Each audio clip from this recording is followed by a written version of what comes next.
नमस्कार साथियों, मेरा नाम अरुण ज्योति कन्हेर है। मैं प्रोफेशन से एक साइकोलॉजिस्ट और एक रिहैबिलिटेशन काउंसलर। आज फिर एक नए टॉपिक के बारे में बात करेंगे। आज का टॉपिक है mobile phone and mind manipulation. तो इसके बारे में आज हम जानेंगे। तो सबसे पहले देखेंगे कि माइंड, हमारा ह्यूमन माइंड का एक्चुअल काम क्या होता है।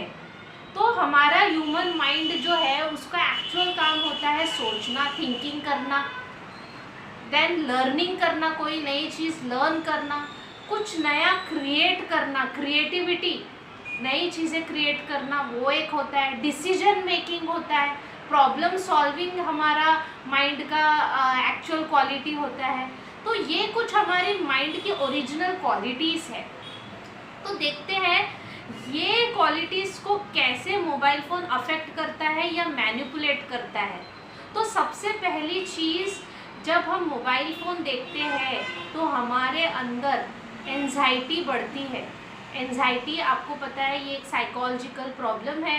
तो जिस तरीके से हम मोबाइल फ़ोन देखते हैं, कंटिन्यूस हम उसी में इन्वॉल्व रहते हैं, तो हमारे अंदर की एंजाइटी बढ़ती है बहुत ज़्यादा।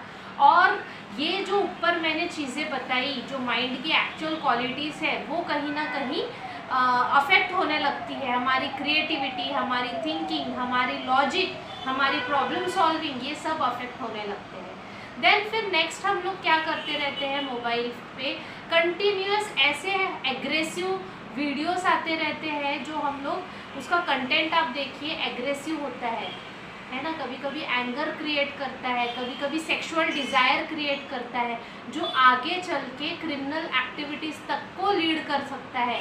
आजकल जितनी भी क्रिमिनल एक्टिविटीज़ ज़्यादा बढ़ रही है, उसका कहीं ना कहीं एक कारण मोबाइल फ़ोन का ज़्यादा यूज़ करना है। आप खुद ही चेक करके देखिए, आपको अच्छे से पता ही होगा कि उसमें जिस तरीके का कंटेंट आता है वो अंदर एग्रेशन क्रिएट करता है। तो ये एक साइड इफ़ेक्ट है। नेक्स्ट है कि हम लोग दूसरों में वैलिडेशन सर्च करने की कोशिश करते हैं।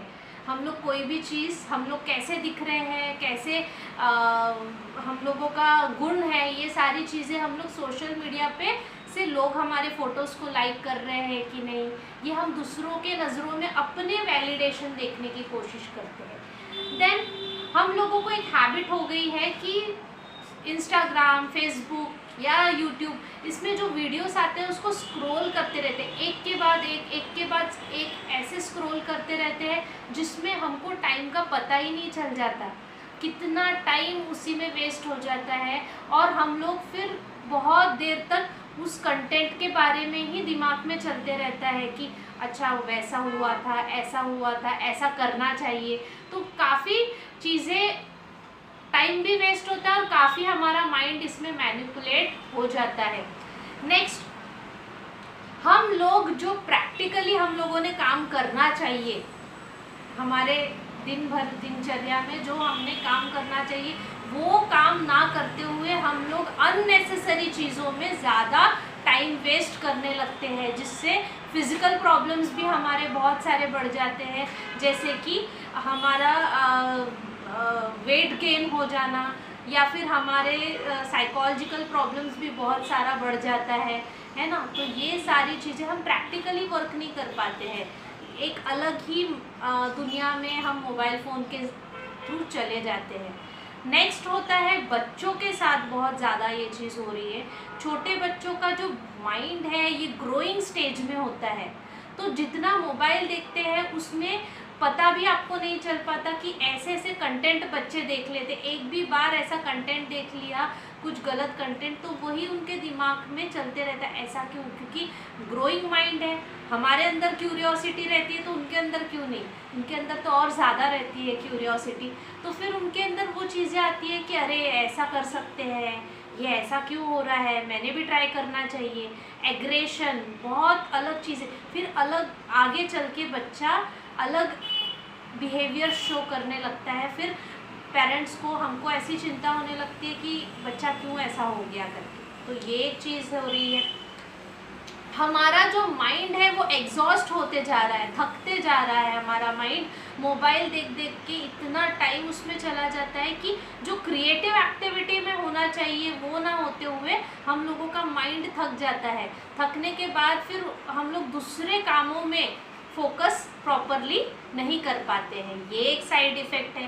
देन बहुत सारे लोग वीडियो गेम्स बहुत ज़्यादा खेलते हैं, जिसके वजह से एग्रेशन, एक जगह पे बच्चे भी खेलते हैं और बड़े भी खेल रहे हैं, तो उसकी वजह से क्या होता है, एग्रेशन, एजिटेशन बढ़ते जाता है, जिससे एक जगह बैठने में हमें प्रॉब्लम होती है। वही चीज़ें चलती रहती है दिमाग में।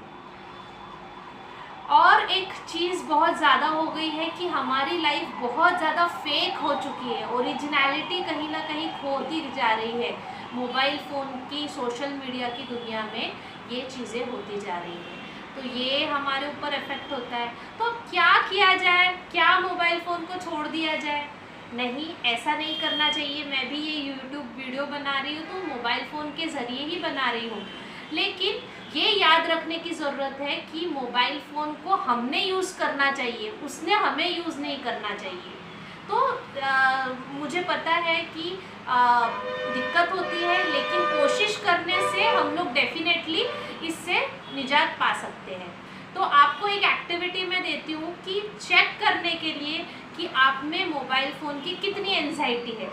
तो आइए कुछ वक्त के लिए आप क्या करिए, 1, 2, 3, 4 घंटे के लिए अपना मोबाइल फ़ोन का नेट ऑफ करके उसको रख दीजिए, और फिर हो सकता है शाम तक रख दीजिए, और फिर आप चेक करिए कि आप में कितनी एंजाइटी होती है कि उसको देखना है क्या हो रहा होगा, है ना।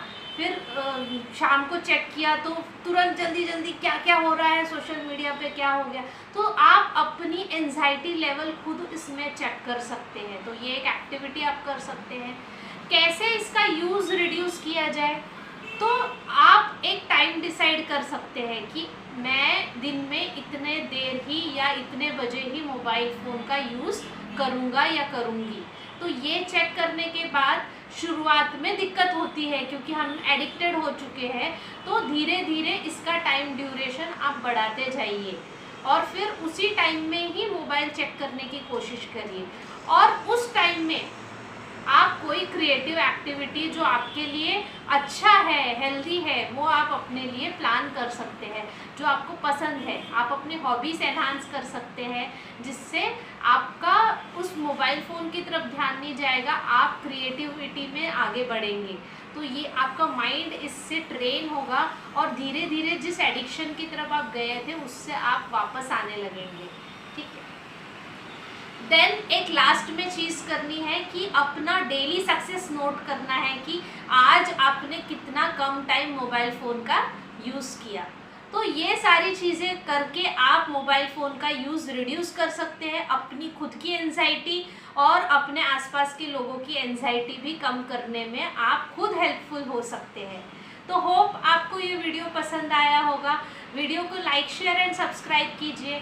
कोई भी साइकोलॉजिकल गाइडेंस या काउंसलिंग की ज़रूरत हो पर्सनल, तो मेरे डिटेल्स डिस्क्रिप्शन में मेंशन है, आप चेक कर सकते हैं। Thank you.